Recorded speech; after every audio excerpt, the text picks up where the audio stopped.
Spain's Circuit de Barcelona-Catalunya was the epicenter of the sport last week, with pre-season testing getting underway for 2020. Day one began with some last-minute unveilings. At Alfa Romeo, with Kimi Räikkönen and Antonio Giovinazzi uncovering the C39. The pair joined by test driver Tatiana Calderon and reserve Robert Kubica.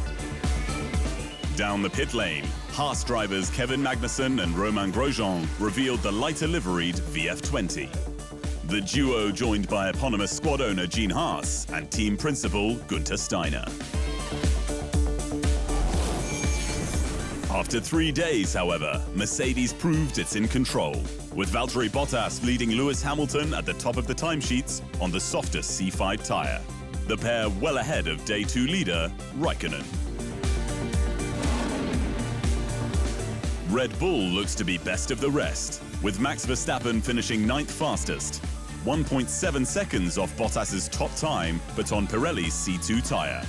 3 steps harder, which could account for the majority of the deficit. Ferrari's ultimate pace remains a question mark heading into week 2, though Scuderia team principal Mattia Binotto thinks his troop is behind both its top team rivals. With Sebastian Vettel 14th fastest on the C4, Charles Leclerc 16th on the C3, with the team focused on understanding the SF1000, a lubrication issue forcing Vettel to stop on Day 3. I am not as optimistic as last year. Some of the others are faster than us at the moment.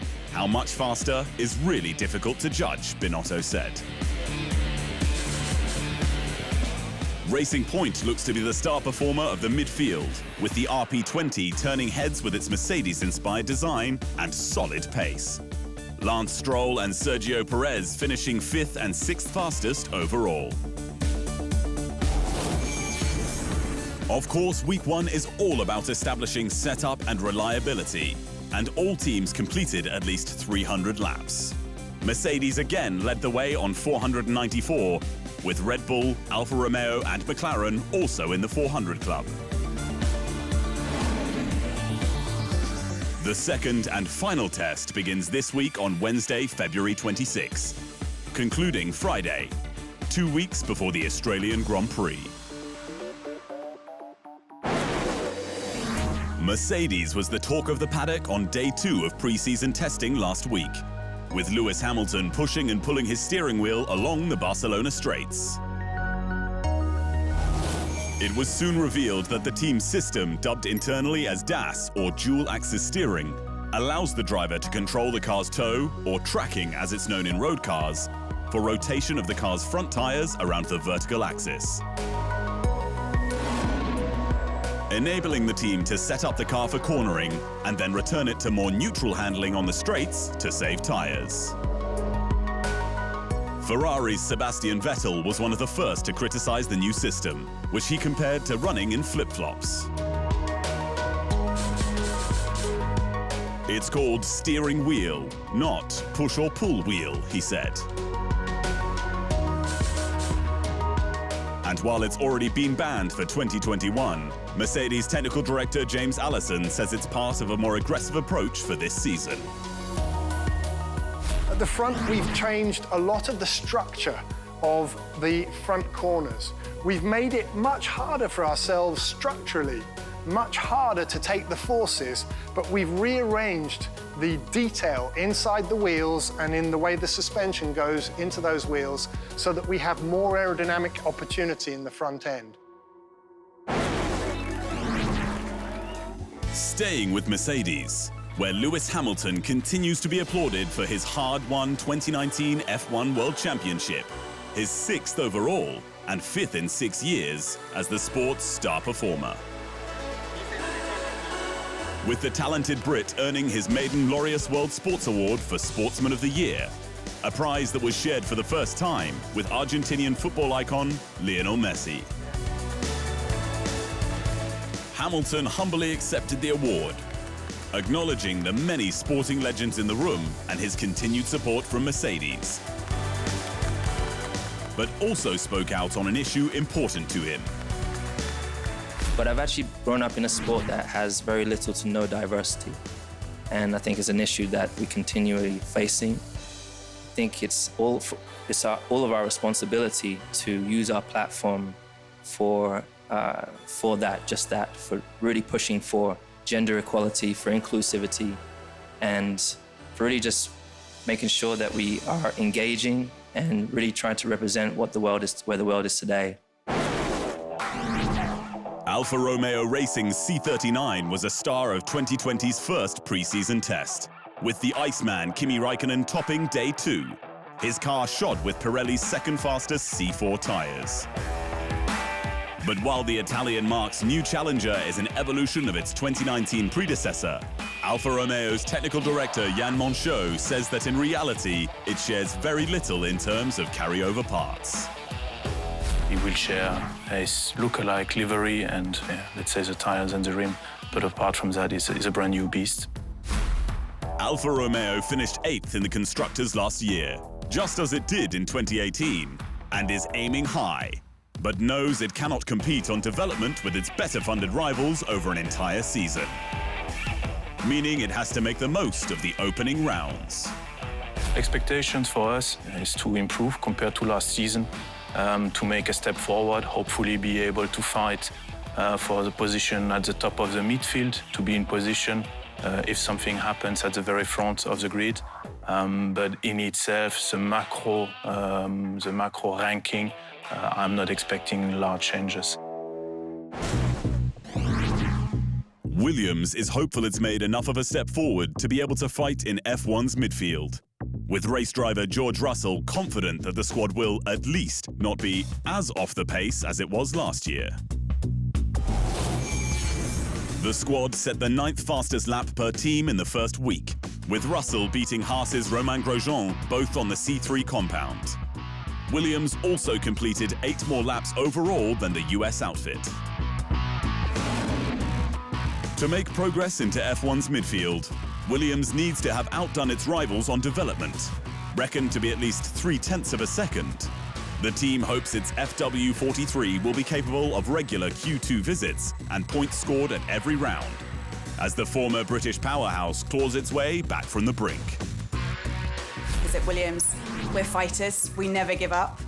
2 bad years don't define a team, and we have absolute ambitions to ensure that we put Williams back in the position that we feel that it deserves to be, and I'm responsible for ensuring that. And making sure that my father and my parents' legacy as a whole moves forward successfully and the team strives into the future. The squad's competitive reality will become far clearer during the week's 2nd pre-season test, when it starts to add performance to the car and looks at doing low-fuel qualifying runs and race distances to prepare for the opening round at Melbourne's Albert Park on March 15. F1 will return to the Netherlands in May for the first time since 1985. But tyre supplier Pirelli is taking no chances with Zandvoort's new 18-degree banked final corner with a new prototype front to combat issues. Massive crowds are expected for the Dutch Grand Prix's return, including many thousands supporting Max Verstappen, and Pirelli doesn't want a repeat of the 2005 US GP fiasco, in which all Michelin-shod runners pulled into the pits at the end of the formation lap, its rubber unable to withstand the forces of the Indianapolis Motor Speedway's 9.2-degree banking. Pirelli's Zandvoort prototype, which will be tried out at this week's 2nd and final pre-season test in Barcelona, uses a different, more resistant construction, but is only a fallback measure in place of 2019 tyres with slightly higher pressures. It is part of a serious and professional process where we need to be ready in case, said Pirelli F1 boss Mario Isola. McLaren's Lando Norris has admitted teammate Carlos Sainz helped him to get the most from his rookie campaign last year, enabling them to help lift the squad to 4th in the constructors' standings. Norris impressed on debut in Australia, where he started 8th, dropping back to 12th in the race. He then scored his best result at the next round in Bahrain with 6th and went on to secure 49 points overall. But his pally friendship with Sainz was one of the biggest off-track stories of the season. with the pair sharing lots of positive banter. It was very good last year, and I think it was beneficial for both of us, for the whole team. I think it's really benefited us all in moving forward and developing as a team. So, especially for me, being my rookie season, there was a lot of things to learn from him, and I think it's been very helpful for all of us. McLaren is aiming to retain 4th this season, with the squad completing the 4th highest mileage last week, though is yet to show its hand, with Sainz 12th fastest overall, Norris 20th. England's iconic Silverstone circuit was a hive of activity in the lead-up to pre-season testing, with shakedown runs for both Mercedes and Red Bull Racing's new cars. But the energy drink squad also used some of its rented track time for title partner Aston Martin, the British supercar manufacturer handing its $3.2 million prototype Valkyrie hypercar over to race drivers Max Verstappen and Alex Albon. And the car, a collaboration project between the two brands with Adrian Newey design, active suspension and a 6.5-litre V12 Cosworth engine that produces 1,000 brake horsepower, did not disappoint. I mean, it's a work in progress, but it's amazing. I mean, to have this on the road, it's going to be insane. Feels very good. I felt like, especially the balance between the corners. It was light. It felt sharp. Good on the brakes. So yeah, all good.